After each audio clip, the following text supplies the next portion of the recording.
extra bonus material features, you get to find out that we've been actually working extra hard this evening on, or yesterday, this weekend, on moving barware around. So discovered that I have I can't see. You can't see? Great. There we go. See, you can see. Okay.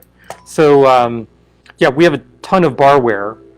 It's almost all in this wonderful bamboo motif, which you probably can't see without some sort of backing. Here, if we stick that in there, maybe you can see the motif just a little bit better. Yeah, there you go.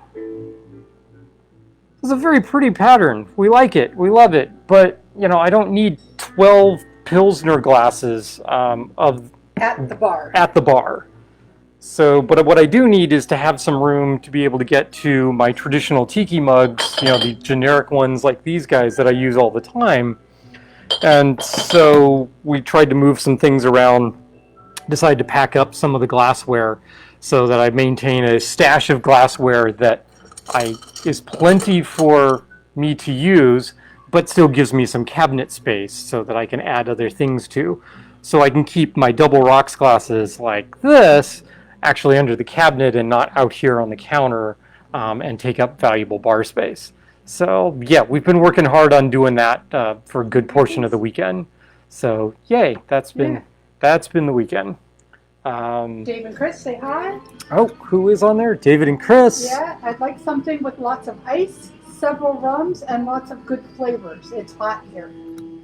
We can do that. That's not a problem. The plan was to actually do pearl divers, and pearl divers have a couple of rums in them, and they have a very unique spice mix to them that is used for very few other cocktails. Star's going to bring down the volume on the Sonos. I'm not actually sure how much of the ambient Sonos you hear through the mic, but we'll find out, I guess.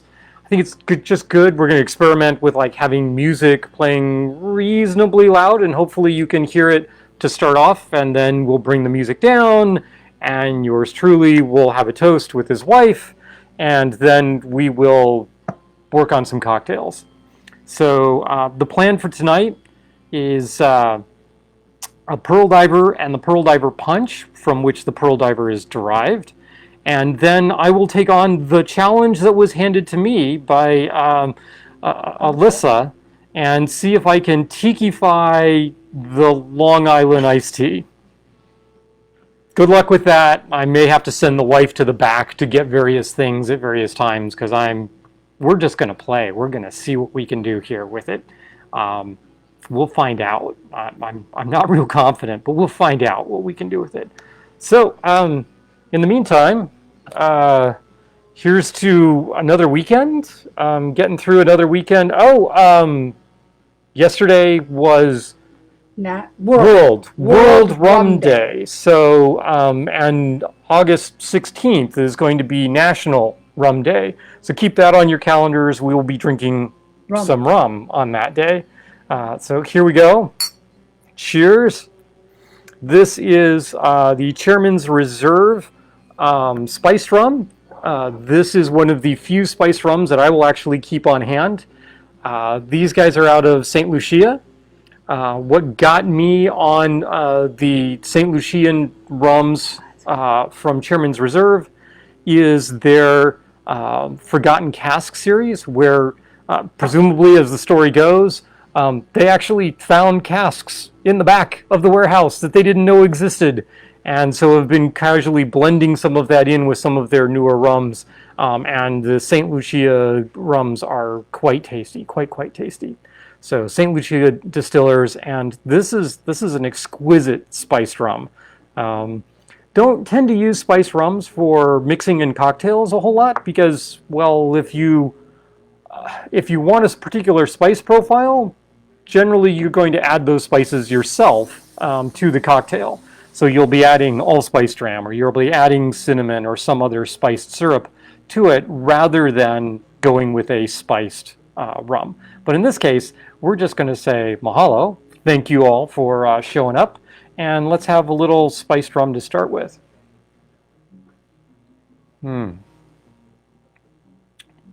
So all too often, your spiced rums have a very almost artificial note to them, like an artificial banana kind of flavor to them, or are just really, really heavy molasses.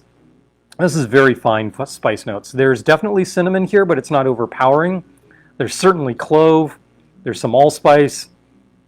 There's definitely like a citrus rind, like an orange rind to this as a top note, which is just amazingly good. So yeah, this is really tasty stuff. The vanilla comes through pretty strongly. I'm not sure if the vanilla is coming through from the rum itself or from the addition of some vanilla into the spice mix, but yeah, this is quite tasty. Quite tasty. My wife is flagging me down with comments, so apparently she has something to say. We had a little video lockup earlier, but we're back. Oh, video lockup. Boo, hiss. Okay. What are our comments? I'm sorry. So, 25 years, we're still pronouncing her name wrong. I'm Alisa? sorry. Alisa? Alyssa? Alyssa? Alisa? Alisa? Maybe it's Alisa. Uh-oh. I'm sorry. Uh-oh. Don't hate her. She's drinking Jack Fire in Coke Zero right now. And Don, her son, is drinking Jack Fire shots. Yes, he's old enough to drink. Brooke says hi. They're watching on the big screen. Jack Fire.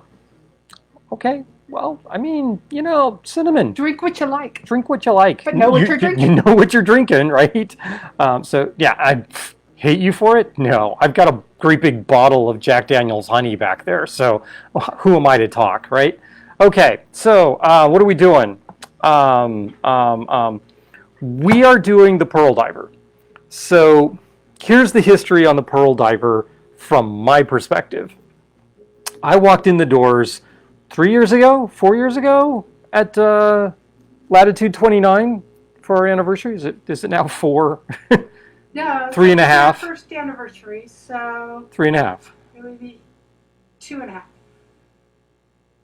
Last year was 2.5, 3.5, yeah. Something along those lines. Yeah. It was our first anniversary party. We take our anniversary party traveling, and so this is our first anniversary party. We were in New Orleans. Of course, we're going to go to Jeff Beach Bum Berry's Pride and Joy, his proprietor-owned Latitude 29 in the French Quarter. And I see a drink on the menu called the Pearl Diver, which talks about it's all sorts of exotic ingredients, including this Gardenia mix. And I'm like, what the heck is Gardenia mix? I don't know. And it comes with its own special glass, the Pearl Diver glass. It's like, it's got a special glass. Cool. Let me have one of these. So I order it, and it's fantastic. It's ambrosia in a glass. It is so good. Of course, everything else at Latitude 29 was quite good as well, but the Pearl Diver sort of blew me away. And so when I started getting into making my own home tiki drinks, I, of course, wanted to do the Pearl Diver. So I do a little hunting, I find the recipe, find out what Gardenia mix is, and I go, it's got butter in it? What? We're creaming butter as a cocktail ingredient? Okay, but, you know, I trust the tiki gods. They won't lead me astray. They led me astray. So I have tried to make the Pearl Diver several times. My Gardenia mix never seems to come out quite right, and it ends up leaving like little tiny buttery chunks all over the place, and they accumulate on the glass and the straw, and pretty much every time I've tried to do a Pearl Diver, they have been entirely unpalatable. So what makes me try this one more time?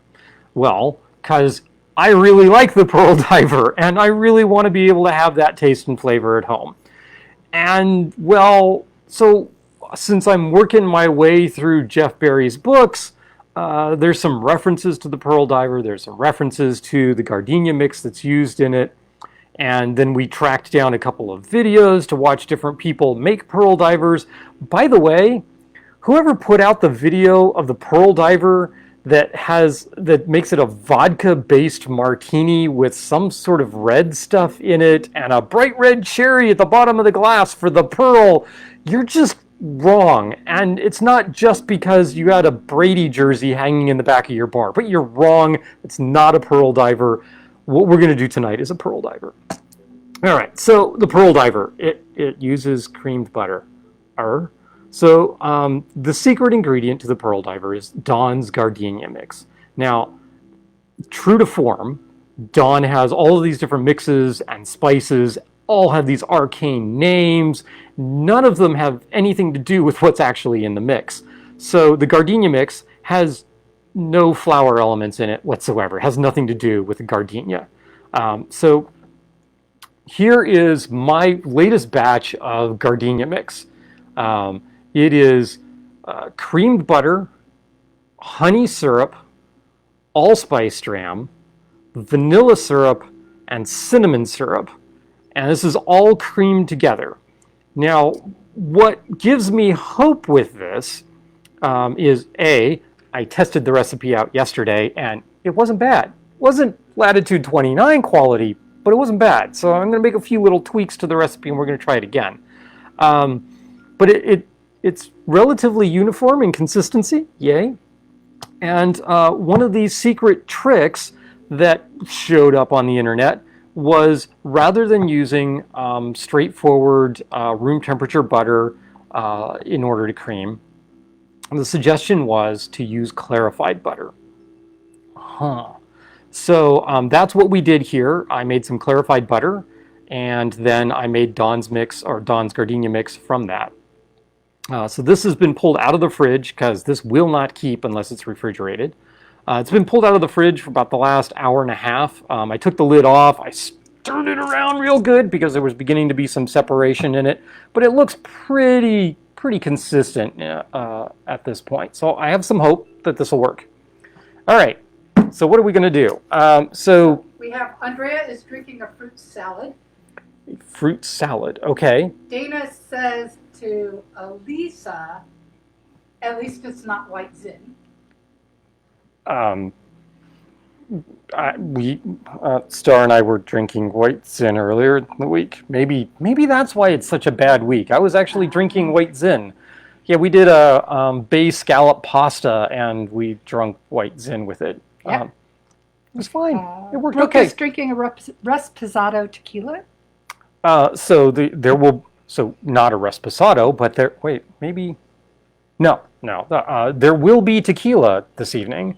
It will not be in the Pearl Diver, but we're going to try the Long Island iced tea variation, and that requires tequila. So, okay, and there we go. And it is Elisa. Elisa. Yep. Okay, we're going to try and get it right. We'll forget because we're drinking, right? So, but keep correcting us.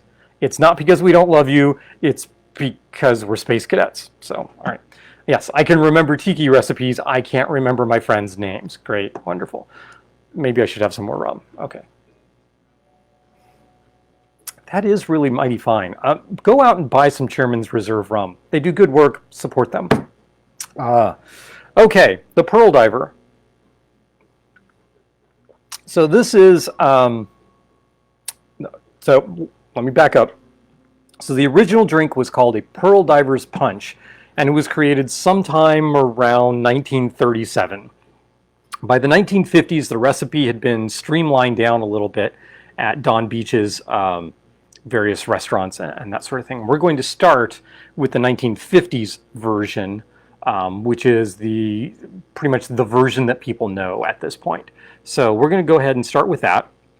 And this requires not a spindle blender, but an actual blender. Okay, so what are we going to do? So I'm going to make a double here because it's what I did last night. And we're going to put these in some small little snifter glasses, small-ish snifter glasses. See, ain't those pretty? Yay. All right, we're going to start with the Gardenia mix. Shake this up a little bit. And for a single portion, you would normally use, was it ½ ounce, I think? Yes, ½ ounce. So my Gardenia mix did not come through in quite the flavor-wise that I wanted. So what I'm going to do is increase it by half. So instead of a ½ ounce, I'm going to go 3/4 ounce. But since I'm making a double batch, 3/4 ounce would be 1.5 ounces. So I'm going to do 1.5 ounces. I need a spoon for this because, well, it does not pour from this thing.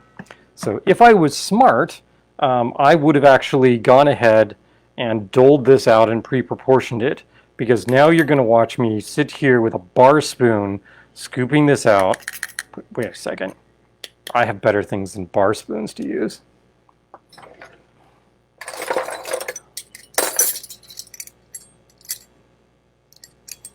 Ha! I have measuring spoons. That'll work. All right. So we're going to do this. Big, gloopy, look at that. Thick, viscous. So pretty much the only other drinks that require this mix are hot drinks. So there's a coffee grog and there's a couple of others. There's a hot battered rum that basically uses this same kind of mix with it. You know, I don't know what the timing is on these cocktails and when they came out and whether the hot ones came out first or not. But it wouldn't at all surprise me if this mix was created for the hot drinks to start with, and then it was lying around on the counter and somebody decided to put it into a cold drink and went, wow, this actually works. Or more likely, wow, that didn't work, but it has a nice flavor to it. Let's try to make it work. All right, so that was 1 ounce. And now we're going to do a ½ ounce. Man, this is just way viscous stuff. Yep, right there. There is a ½ ounce. Glop, glop, glop, glop, glop. And you want to make sure that you put the gardenia mix in first, or so I am told. Now, the reasons for this, near as I can tell, is that if you put it in after you've got a whole bunch of cold ingredients in here, it will seize up and it'll just make this gross mass at the top of your alcohol and the blades won't actually get to it. Whereas if you put it all the way down in the bottom and start it off that way, then everything that goes on top of it will actually help it mix in and it'll be fine. At least we're going to hope that that works. It's what I did last night.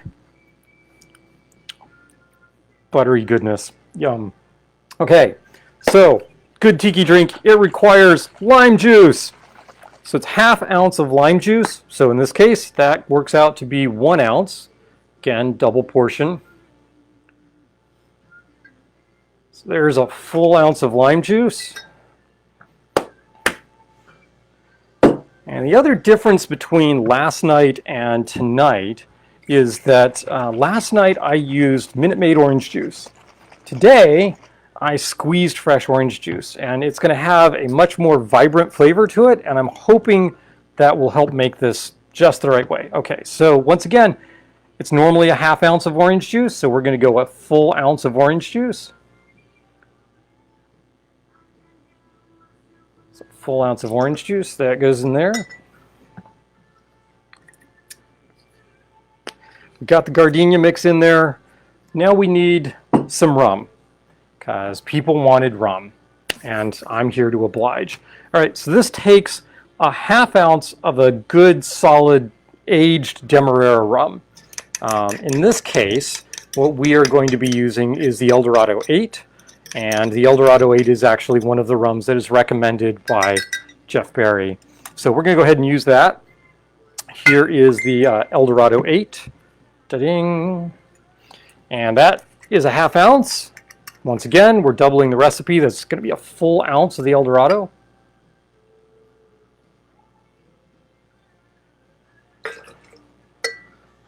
There we go. Gotta tell you, not looking real appetizing here. Next up is 1.5 ounces of a gold Puerto Rico rum. So we're going to go 3 ounces. I'm not at all sure that my Havana Club is going to make 3 ounces, but we'll see. If not, I'm going to add in some Angostura 1919. It's not a Puerto Rican rum, but it is a Trinidad rum. It's made from column stills. It's a very clean rum as well, and I just don't want to use the last of my Ronda Barrilito 3-star, which is an amazing rum, but ever since I bought it at $40 a bottle, it's been steadily climbing and is now about $60 a bottle. So it's a little bit of a splurge. All right, right, that was supposed to be 1.5 ounces of a gold Puerto Rican rum. So we did 3 ounces, again, doubling, and then it's 2 dashes of Angostura bitters. So here is my Angostura bitters. We're gonna go 1, 2, 2 dashes. There you have it. A little blood red Angos sitting right on top there. This is not really appetizing at this point. Okay, so next up, you're going to add the ice, but we're going to add the ice and then we're going to blend, and we're going to do that real quick. So normally it would be 4 ounces of ice, so we're going to double that. 4 ounces is roughly, well, 4 ounces is exactly half a cup. We're going to go a full cup of ice. Here are our glasses here. So let me get some crushed ice. I have a scoop right here. Nice, scoop is about 1 cup. That's going to go in. I'll lid this up. And the various recipes say 15 to 20 seconds for blending. So this is not a flash blend. This is a long blend.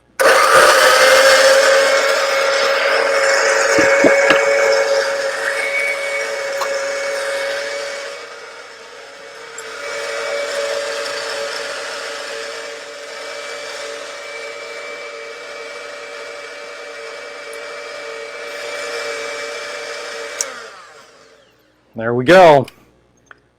That looks more appetizing. That looks more milkshakey, which is what we want. You're going to pour it in quick before this begins to separate out.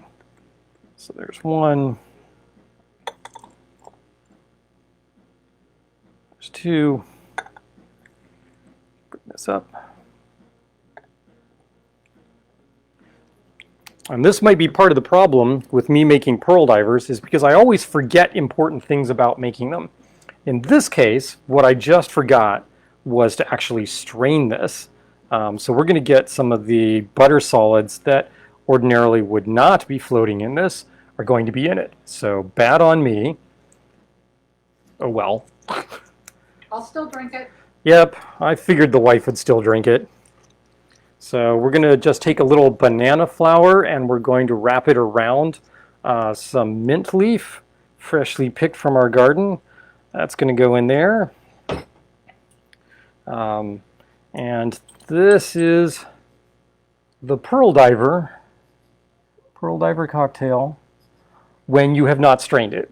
So we're going to get a little butter globules and that sort of thing occurring on the side, but I'm guessing it's still going to be tasty.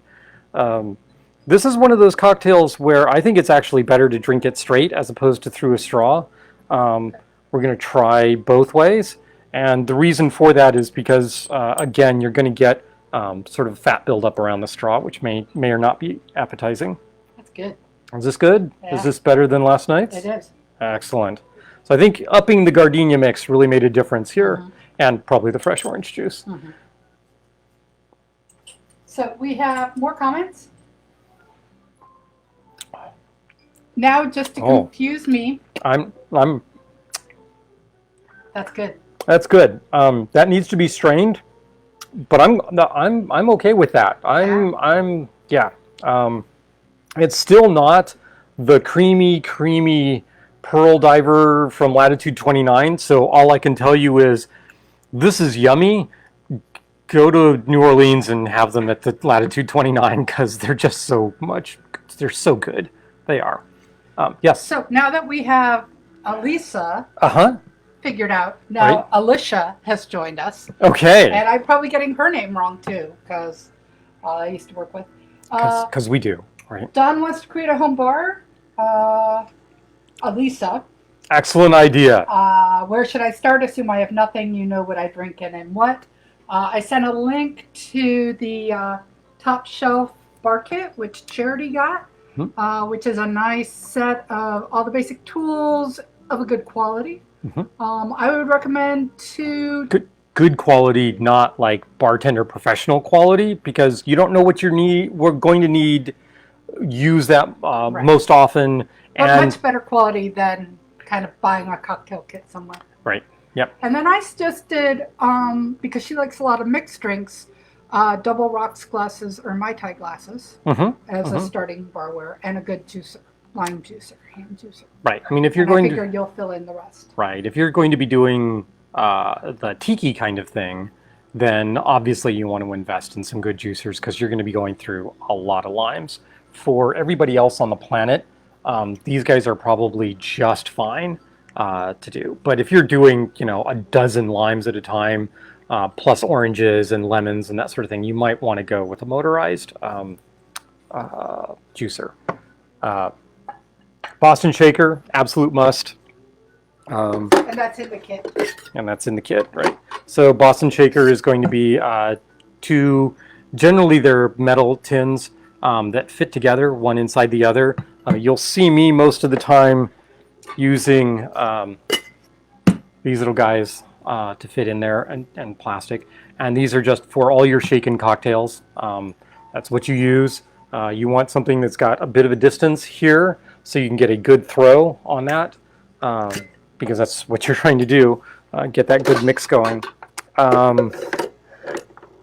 There's no reason that a three-piece cocktail shaker can't serve you well. Don't rely on its strainer. I would, so three-piece has, the right here. Here's a three-piece, because octopus, right? So three-piece, 1, 2, 3. You often see these with martinis and that sort of thing, why would you shake a martini? We'll get into that later. But here, I don't really care for this particular strainer. I want something that I have a little more control over. So I generally, if I'm using a three-piece, I will take it off and I will just go with my Hawthorne strainer. And that Hawthorne has the wire, just fits in there just like that, and you can move it around however you want to adjust for how fine a sieve you want on that. For those drinks where you are not shaking them because they are a spirit-forward drink or do not require emulsification, so you don't have different densities, then you're going to want a mixing pint. So I will disappear for a moment. Here is one of my mixing pints. It's got a nice heavy glass weight at the bottom of it, and you're going to be putting your spirits in there, add some ice, and then you're going to be using your cocktail spoon, which also comes with the cocktail kit, to stir this. There's no reason you can't use a Hawthorne strainer for these. It'll fit right in there and you can go ahead and use that. It is more traditional to use a julep strainer, which looks like this. No springs, nothing. That goes down in the glass, pours out. Here's my secret. I really like the heavy leaded crystal pint glass, mixing pint. But before I got these, what I did was I was just removing the glass portion out of my French presses that I use for coffee and using those because they're a nice weight, they're a nice size and a nice height. So I was just using those. So don't go out and spend a great deal of money on these guys, at least to start with, unless you really, really want to. We're going to have more comments.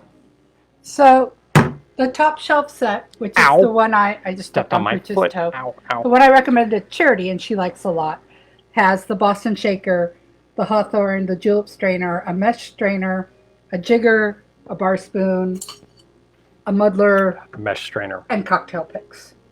So Fine. it's kind of got a good start for you. Fine mesh strainer. This is the thing I forgot to use for doing these guys. So I was supposed to pour from the blender through this into the glass, and that'll take off some of the foam and the like, and make a cleaner mouthfeel on these drinks. That said, this is really pretty good. I'm pretty happy with this. So I'm really pretty happy with these guys. So yay. I think I've managed to find a pearl diver that I can actually make at home and drink and be reasonably happy with, and it will still cause me to have fine memories of latitude 29 and force me to go back at some point. So there we go. The pearl diver. I did say that this is the 1950s version of the pearl diver, And this is the streamlined, streamed down version of the original drink, which was the Pearl Diver Punch that was served circa, well, it showed up on menus in like 1937, 1938. So had to be about that time that it was created. And that's going to be our next cocktail. But for that, I'm going to have to clean out my blender here, because while I actually do have 2 of these, the other one's upstairs because I have a second blender up there for doing, well, food prep and that sort of thing. So I'm going to actually take my fine sieve, pour through here. Oh, you want more? Okay. How did I know? And see, what you're supposed to do is use the blender pitcher, pour through, and then gently press on the solids. Get all the good, yummy juice out of this. And then you avoid having this goopy stuff like this sitting on your classic garnish with the Pearl Diver is actually a banana leaf curled into the drink in a Pearl Diver glass, which has a narrow cylinder and then a cup or a bowl sort of sitting on top of it, which is really, really nice. It just sits right in there and it looks very pretty. But since we're using the small snifter, I think the banana flower leaf actually looks a little prettier. So there we go.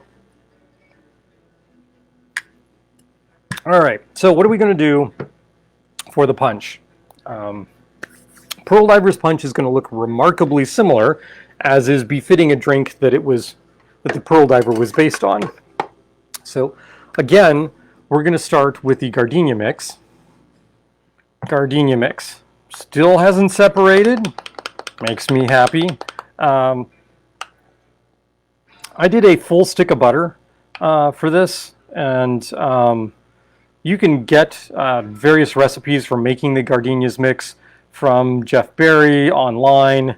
Any one of the other Tiki books will have this same basic recipe on here. I wouldn't make too much of this at any one time unless you're planning on making a whole bunch of Pearl Divers, which is kind of what I was planning on doing this weekend and probably early next week. Because it just doesn't keep particularly well. It does separate and it's hard to bring back together. So we're going to start with Gardenia mix. Now the Gardenia mix for the punch starts out at 3/4 of an ounce. So I'm going to go ahead and add another 1/4 ounce to that. So we're going to make this a full ounce, and I'm going to make a double again. So instead of 1 ounce, that's going to be 2 ounces of the Gardenia mix. So that's going to be a bunch of Gardenia mix here. So I was describing the Gardenia mix to my mom's husband, and he pointed out that sounded like something that would go really, really well on waffles. Can't say that he's wrong, but then again, I've been known to pour allspice dram on my waffles, so you know, what can I say? It's got decent cocktail taste. All right, we're working on it. Glop, glop, glop.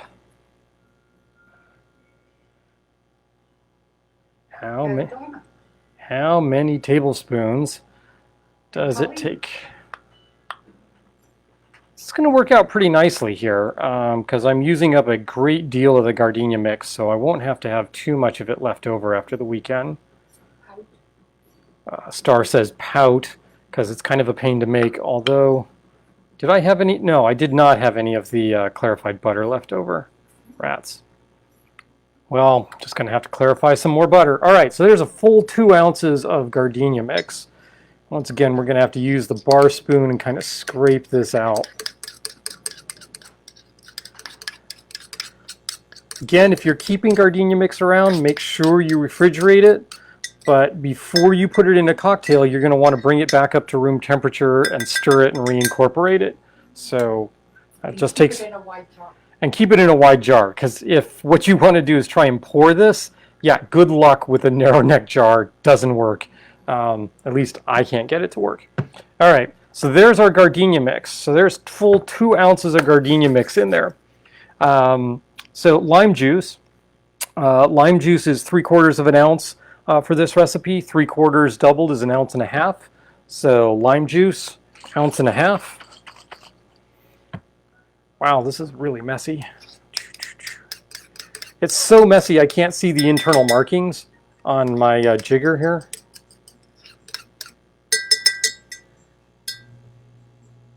Yeah, okay, good. Well, we're going to flip this guy over and I'm going to have to clean up the bar mats later. All right, so 1.5 ounces. This I can actually see. So there's a 1/2 ounce. And Rest is just using G, already clarified. Yep. You can actually Mom is on. You can actually buy ghee in specialty stores. So yeah, you might as well just do that or make it yourself. It's really not that hard. Alton Brown has a recipe for clarified butter or ghee, which go ahead and use that if you happen to be an Alton Brown fan. Okay, so we've got the lime juice in there. You have 2 relatives. So I have more than 2 relatives. Donna and your mom. Oh, but you mean online, Yeah. right? Okay. Okay, so normally there's, so hello family, yay. Normally there's 1 ounce of orange juice. Again, we're doubling the recipe, so we're going 2 ounces of orange juice. And I really have to say, so for most cocktails, using something like Minute Maid, perfectly fine. I like to kick my Minute Maid orange juice, unsweetened orange juice up just a notch with some fresh squeezed. For the Pearl Diver, I think it's just absolutely necessary to use the fresh squeezed. I squeezed it this morning, and it adds a different flavor to the cocktail and makes the Pearl Diver palatable where it was kind of yesterday. So, all right. Lime juice, orange juice, gardenia mix, a teaspoon of falernum. Okay. So this is an ingredient that is not in the Pearl Diver. The teaspoon of falernum. Here we're actually using the Bitter Truth Golden Falernum. Now normally I use Dr. Taylor's Velvet Falernum because I can get it and it's easy and it comes in great big bottles. Whereas the Bitter Truth tends to come in somewhat smaller bottles. I've split a bottle with a friend of ours, so I'm going to give the Bitter Truth Falernum a try here in this cocktail. This falernum has a little more citrus element to it, and I think that'll really work with this. Okay, so 2 teaspoons. So we're going to go teaspoon, 1/4. There we go. So 2 teaspoons. Sadly, it's not 3 because that would be easy. It's just a tablespoon. All right, so 1 teaspoon, 2 teaspoons. Now, there is one other option here that could explain why my home Pearl Divers have not been as good as Latitude 29s. There is a distinct possibility that what I was actually drinking at Latitude 29 was a Pearl Diver Punch. So we'll see, because this is actually my first time making the Pearl Diver Punch. We'll see if that is more reminiscent of my memory. Okay, this calls for 3/4 of an ounce of aged Demerara rum. Again, we're going to go with the El Dorado 8. We're doubling that, so that's 1.5 ounces. And yes, I've got liquid dripping out of my jigger onto my bar, which is the reason I have bar mats, because it makes cleanup so much easier, and my wife is so much happier about that. Okay, so 1.5 ounces. El Dorado Demerara rum from Guyana. It's good stuff. It's a little sweet, a little orangey.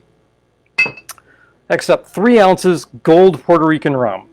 I know for a fact that my Havana Club is not going to stretch to 3 ounces because that's all I got left in this. So I'm going to have to ask my barback, my sweetie, to go fetch me the Angostura 1919.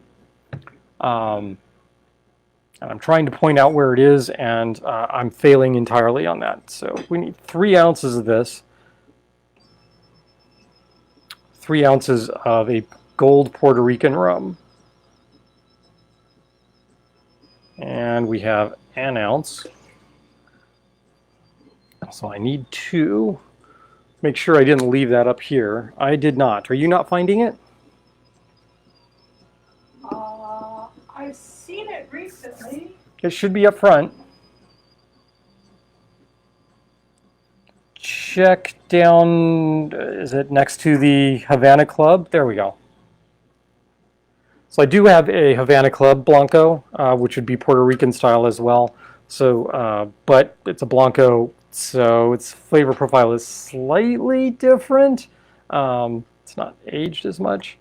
In this case, though, I think the 1919 will be a fine substitute for Puerto Rican. And here's our 1/3 ounce of the Puerto Rican rum. As I'm going through Jeff Berry's books and reading more and more about the early cocktails, I'm finding that the vast majority of them call for Puerto Rican rum, and usually it is the primary rum in the cocktails. So I may have to reevaluate some of what I have on hand for rums, because I tend to go a little further afield from the Puerto Rican rums, which tend to be, in my mind, not as complex. So generally, I've got other rums out there, but I don't have that simple backbone. So I'm going to have to go out and spend some more money on some Havana Club and maybe a couple of other Puerto Rican rums. Don Q's Puerto Rican, and there's my beloved Ronda Barrilito 3-star is also, of course, Puerto Rican. Okay, so we've got the Puerto Rican rum, we've got the Demerara rum, we've got orange juice, we got lime juice, we got Gardenia mix, we've got Falernum. Different from this guy is the fact that there's also Jamaican rum in here. So was it Christine that said, hey, make me something with a whole bunch of different rums in it? There's 3 different rums in this.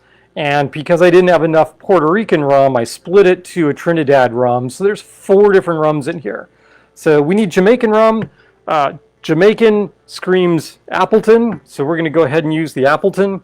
I love Pearl Divers, so as a consequence, I'm going to go with a slightly better Appleton. I'm going to go with my 12-year instead of my reserve blend. And we need, can't find it, 1/2 ounce. So 1/2 ounce doubled is a full ounce of Jamaican rum. Oh, Chris is watching as well. Yeah, man. There's a full ounce of some Jamaican funky rum.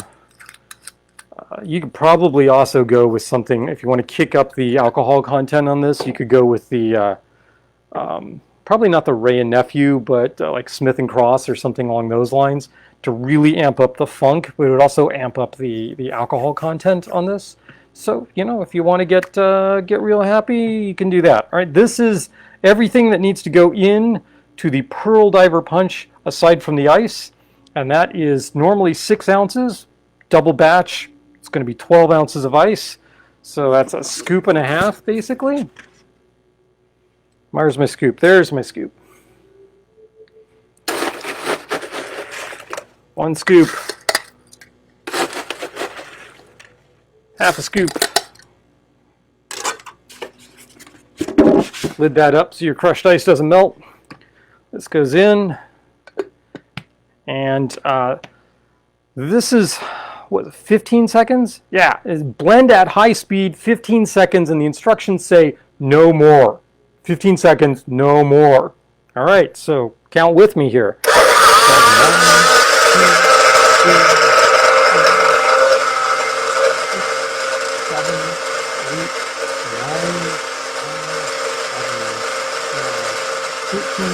14, 15.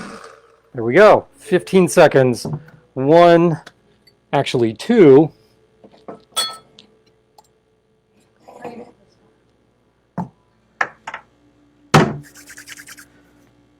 Pearl Diver punches. Now, the wife is reminding me to strain it this time. Oddly enough, the recipe that I'm following here, which again is Jeff Berry's, doesn't say to strain this one, but we're going to do it anyway because, well, I goofed and didn't do it the first time, so we'll try it. All right, let's get a quick stir. Set that aside. Pour in with the strainer. glop, glop, glop, glop. And when you do that, you're gonna have to use your bar spoon here to clear this strainer. It'll take you a few moments. All slushy and good.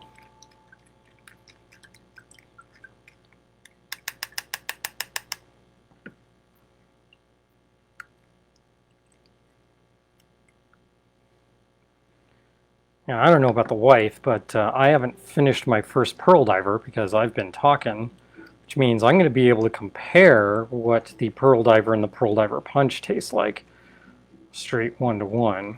I'm not. She's not, which probably means that she's going to try and take a taste of my pearl diver over here. What do you bet?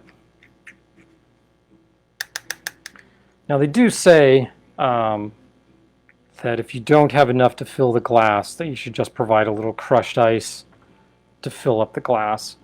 I think we're going to be fine here. It's just going to take me a few minutes to get through getting all the solids pressed out. That's what butter does, man. It gets cold, it's a solid, it doesn't like to have liquid passing through it. But man, does this really add a nice mouthfeel to this.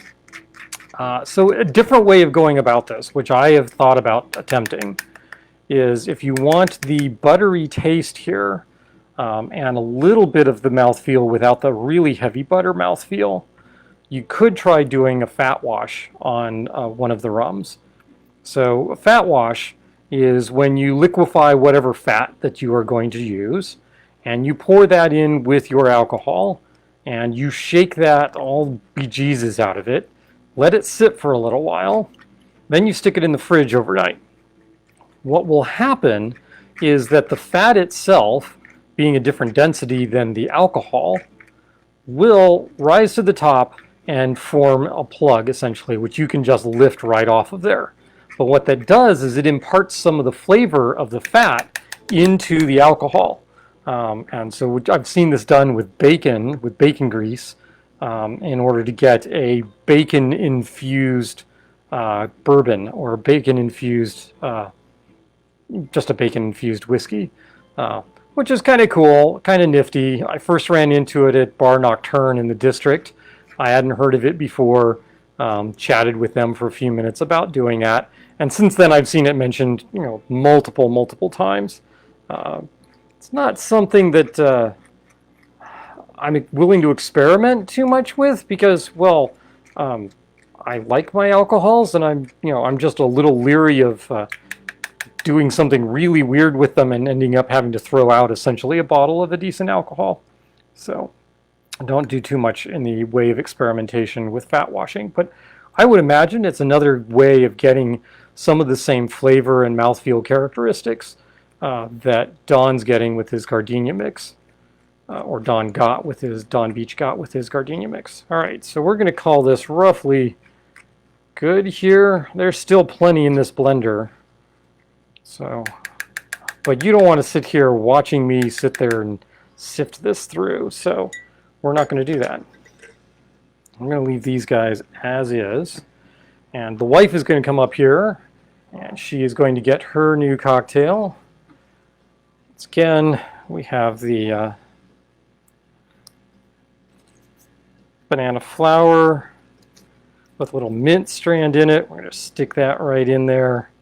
There you go. Do the same thing for me.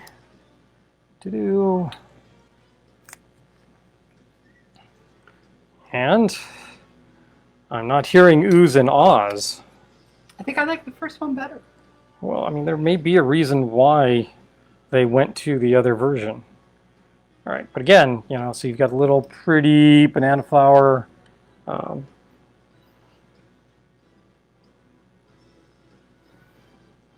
It's good.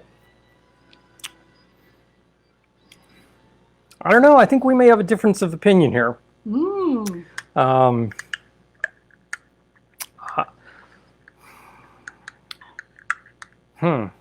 I think the addition of the Jamaican rum actually makes this a little better for me, at least in my home version. I like the mouthfeel of this one, and this one's strained. So I think I may like it unstrained.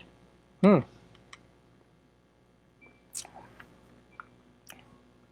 There is no doubt that the unstrained version has a slightly different mouthfeel to it, but you still get that buttery aspect in both cocktails. I think these are equally viable. I would go with either one.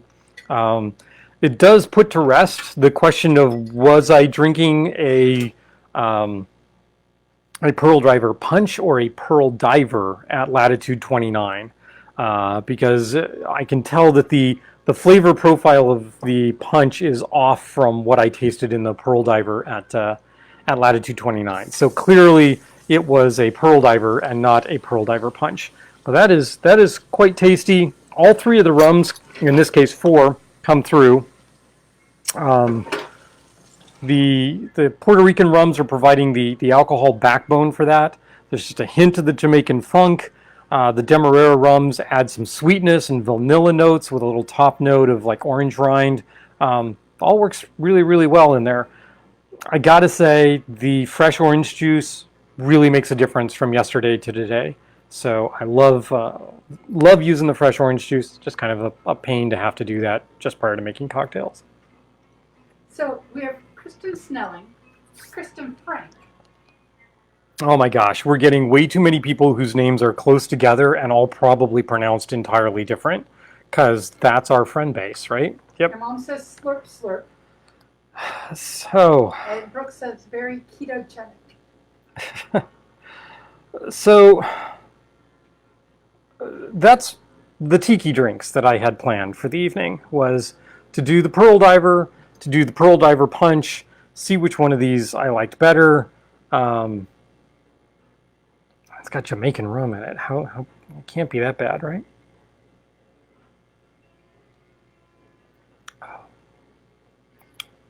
There is no doubt they're similar drinks. I would drink either one. But they are definitely different from one another. But the Punch, I think, is a little more rum forward, and so it probably the Pearl Diver itself probably caters more to the sweet spicy crowd than the more rum forward or spirit forward Punch. But that leads us to the challenge. The challenge was to take a well-known cocktail of potentially dubious nature and Tikify it. Now, I had previously done this with the mint julep and Tikified the mint julep. Imagine my surprise as I'm reading through Barry's book, whichever one it is that I'm currently reading, Sippin' Safari. And as I'm paging through it, there's the rum julep listed. And I'm like, oh, great. Okay. Turns out somewhat different from the approach that I used, but still credible twist on the julep. So the challenge facing me was, let's not take something simple like the julep. Let's take something straight out of the 80s, straight out of the era when cocktails in the United States were sad, and see what we can do to make that a tiki drink. And of course, the challenge leveled was the Long Island iced tea. Long Island, just about as far away from anything tiki as you can possibly get, although there's some really good tiki bars, presumably, in New York City, so maybe not too far. All right, so here's the deal. The Long Island iced tea is generally considered the frat boys drink. It is alcohol, alcohol, alcohol, alcohol, and then some other stuff. If you've ever had like a suicide soda, anyone know what those are? So suicide soda was when you take your drink cup and you'd go up to the soda fountain and you'd just hit every one of the different sodas to pour into it, and you just combine them all together into one soda. That would be a suicide. It was actually a mixed soda beverage at the scout camp that I was archery range instructor at. And so whenever I'd win a bet with the kids about whether or not somebody could hit a target or something along those lines, usually the payoff was for a suicide soda. Yeah.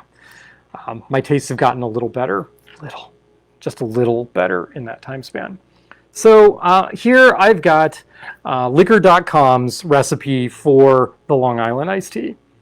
and it calls for 3/4 of an ounce of vodka, the tofu of distilled spirits, 3/4 an ounce of white rum, 3/4 ounce silver tequila, 3/4 ounce gin. We're going to presume London dry gin here because I'm pretty sure I would have been able to tell with all the Long Islands I've ever had whether they were using a botanical gin, and pretty sure no, nobody's using high quality botanical gin in their Long Islands. So that's 4 parts alcohol, and then there's 2 parts sweet. So there's 3/4 ounce triple sec, 3/4 ounce of simple syrup. All right, so we got a 4:2 ratio here. And then there's 3/4 an ounce of lemon juice. Now wait a second. The standard Tiki Punch recipe, which is on all of my buttons, 1 part sour, 2 parts weak, 3 parts strong, 1 part sour, 2 parts sweet, 3 parts strong, 4 parts weak. This proportion isn't all that off. So we've got 1 part sour, 2 parts sweet, and then we go 4 parts strong, but they're all pretty low ABV, generally, liquors. And then there's no real weak in here other than ice, and usually it's topped off with a cola just to get a little bit of the flavor profile, which also adds, of course, sweet, and get the color right. So it's actually a 1-2-4 as opposed to a 1-2-3, which is not actually all that bad to work with. So what I'm thinking here is I'm going to go ahead and do a base Long Island recipe where I'm going to use the 4 different alcohols, same way that the Long Island does. I'm going to go ahead and use the curacao because I want to get some orange flavor into the drink, and I think it'll help make it. But instead of using simple syrup, I'm going to go Tiki, and we're going to go and use a spiced demerara syrup in this. And then for the sour base for the Long Island is lemon, and I'm going to split that lemon and lime. And here's my rationale for that. The lemon as a citrus has a very forward profile in that when you taste lemon juice, you get hit by this really tart, bitter lemon up front, and it fades very quickly. Lime tends to stay with you a little longer. It's not as pungent on the first taste, but it does wind up going through the drink. So I want a citrus that will wind up going through the drink a little longer. So as a consequence, we're going to split this lemon and lime. Now, for the topper, I could use cola, and I haven't really given this much thought. I was thinking about maybe using a ginger beer or something along those lines instead. But what I might do is just mix all of these ingredients together and then portion that out amongst a couple of different glasses and then top them with different sodas and see what the effect is. And see if we come up with something that won't embarrass me from a tiki standpoint. Now, the Long Islands are not known for being cocktails that you want to pull out your top-of-the-line spirits for. So I was lucky enough to find a bottle of vodka in my cupboard that I could actually use. I knew I had a bottle of Blavod, which is a colored vodka. It's a black vodka. I use it for making Halloween drinks.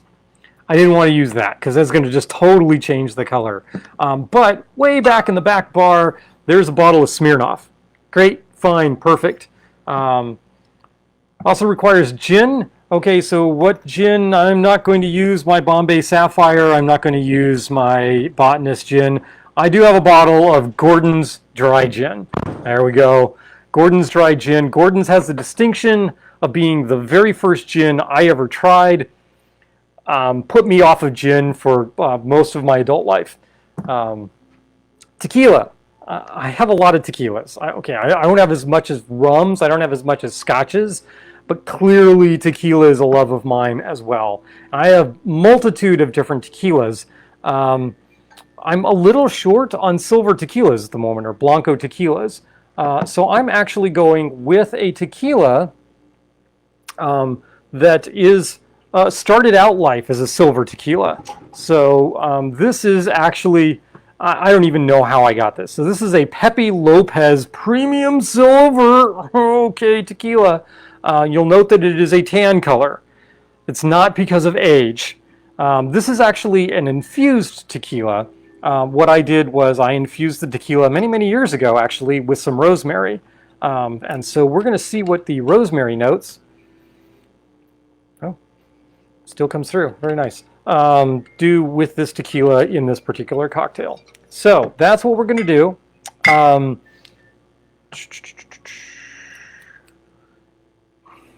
Part of me is thinking spice syrup, and then part of me is thinking, wait, maybe I could use orgeat instead.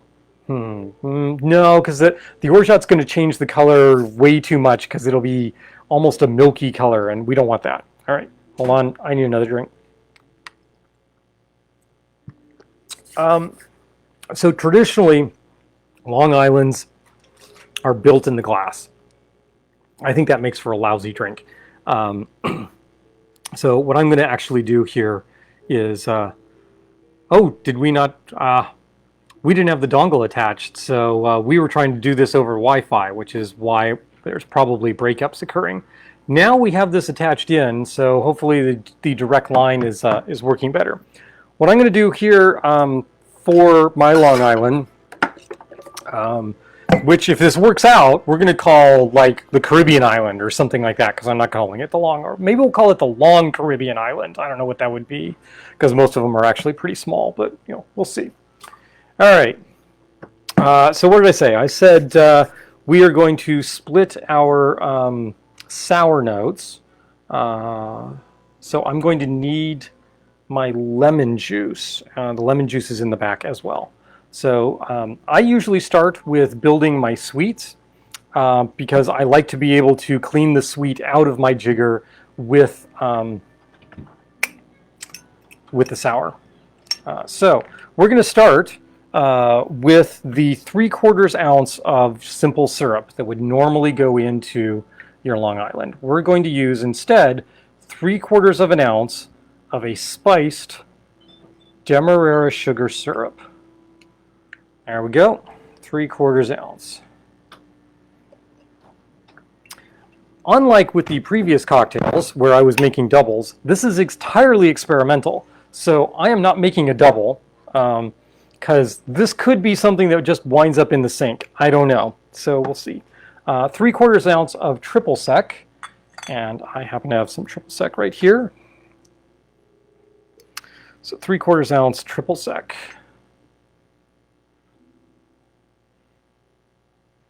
Isla Longa. Isla Longa. There we go. Can you say that with a New York accent? Isla Longa. It sounds like I belonga, but isn't. Okay. So there's our sweet components. We've got some Demerara syrup in there. We've got the triple sec. Adds a little bit of orange juice or orange to it. So now we need fresh lemon and fresh lime. 3/4 ounce total. I'm going to be true to the Long Island and go primarily lemon juice. So let's go with a 1/2 ounce of the lemon juice. There's a 1/2 ounce. And then I'm just going to add the lime juice to that. No, it never did occur to me to try and make a Long Island using Gardenia mix. I have no idea what that would be other than potentially really, really bad. So there we go. There's our sour component. 1 sour, 2 sweet. Normally we do 3 strong and then a whole bunch of weak in there, but it's Long Island. So 3/4 ounce of each of 4 different alcohols. So let's start with the Gordon's.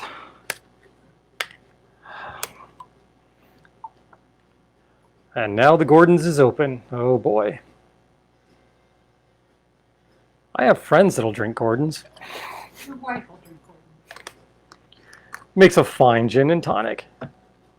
All right, we're gonna go tofu, 3/4 ounce.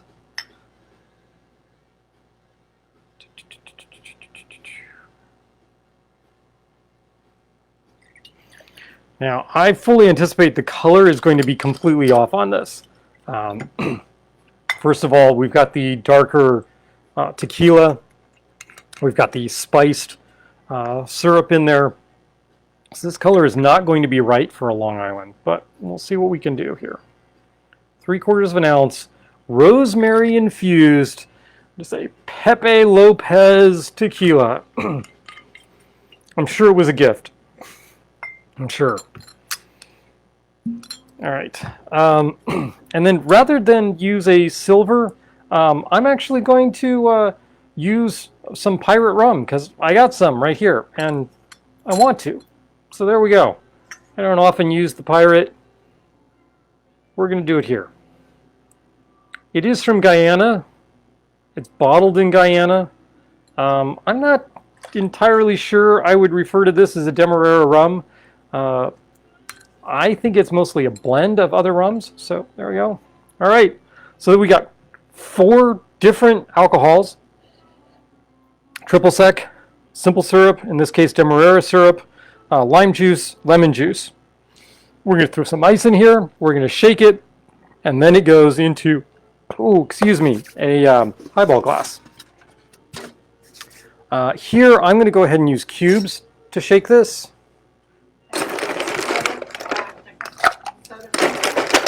Oh yeah. Let me do that.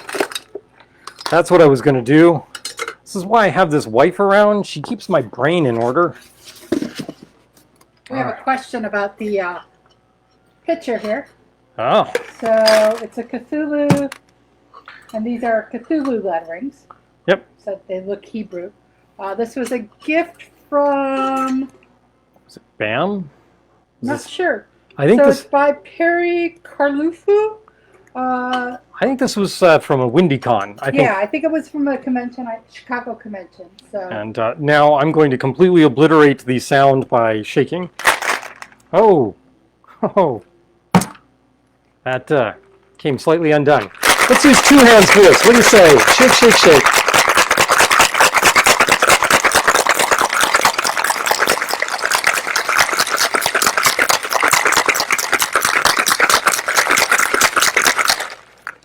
Okay, wife.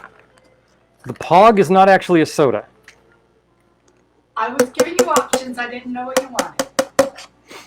But then again, neither is ginger beer. So let's see what we got here.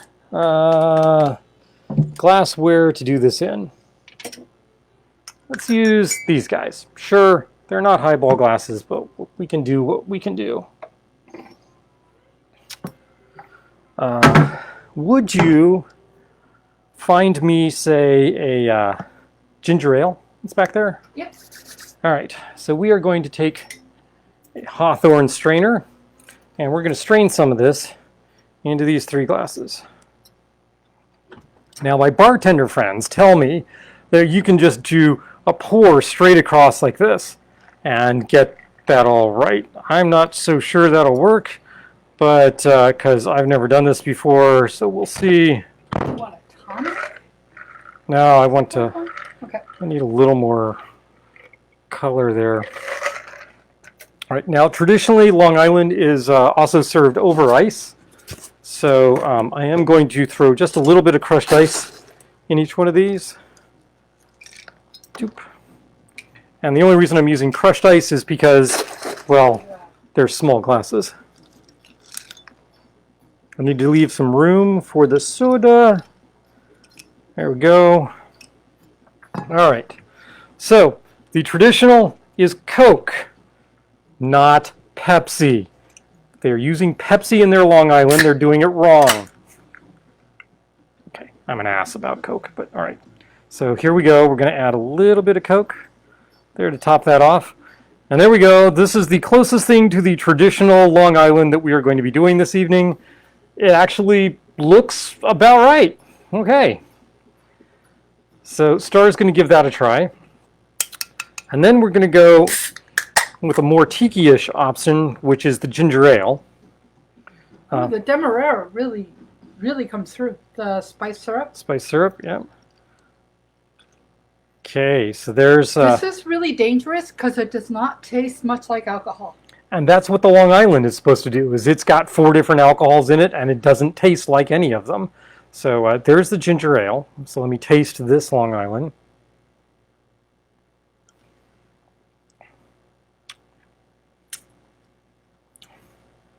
That's good too. I like the Coke one.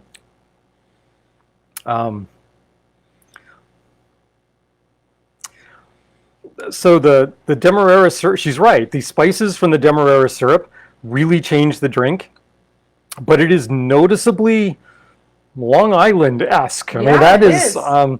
With I gotta say, the rosemary from the tequila comes through.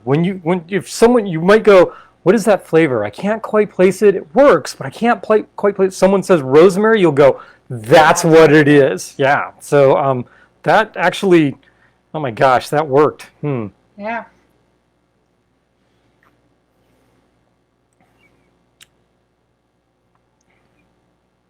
Oh, that's much more reminiscent of like a dark and stormy. It doesn't have the same bite that you would get from a dark and stormy that has ginger beer as opposed to ginger ale, but the ginger does blend well with the spices from the Demerara spice syrup.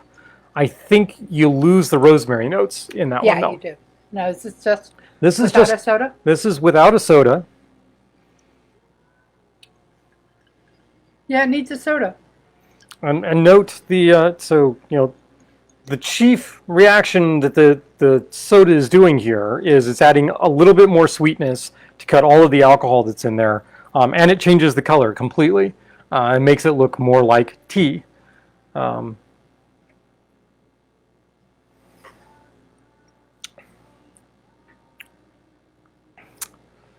I hate to say it, but the float of soda is right.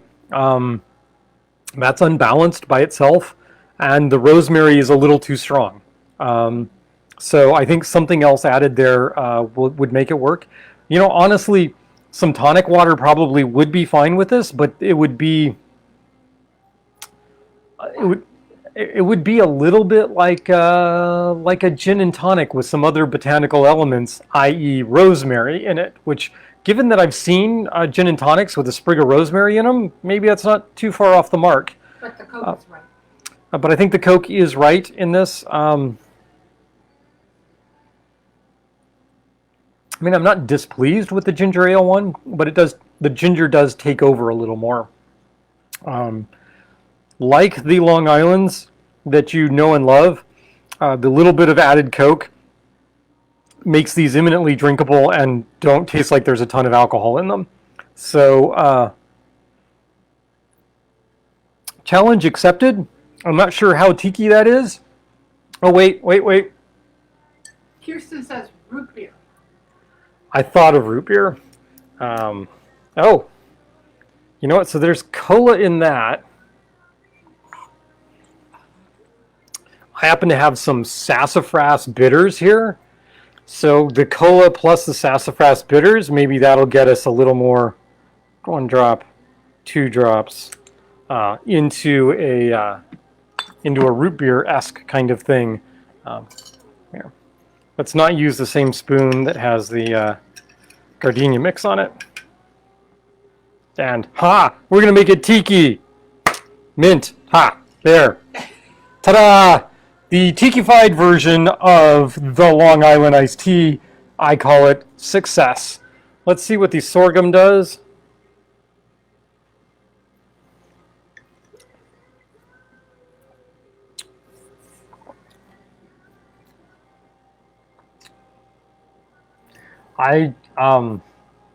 Yeah, I could drink those.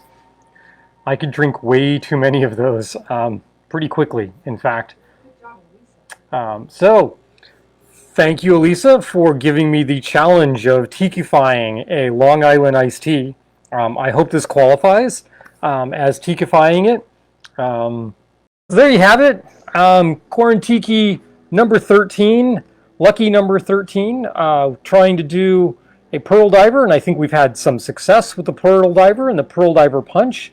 So maybe I'm not going to be too scared of making Gardenia mix in the future and can do pearl divers.